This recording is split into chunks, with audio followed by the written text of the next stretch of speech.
Γεια σας, τι κάνετε, πώς είστε? Να, εδώ έχουμε ένα σορτσάκι αθλητικό, βερμουδίτσα, ξέρετε, που βάζουν τα αγόρια για ποδόσφαιρο, για όλη την ώρα. Λοιπόν, αυτά εδώ είναι τραβήγματα που έχουν γίνει και εδώ. Είναι το εσωτερικό αυτό, έτσι, στο οποίο έχω βάλει καρφίτσες και έχω βάλει και το ύφασμα που θα δείτε σε λίγο.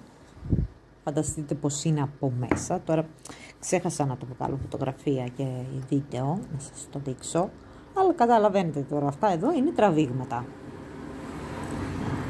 Όλα. Φανταστείτε πως είναι απ' έξω.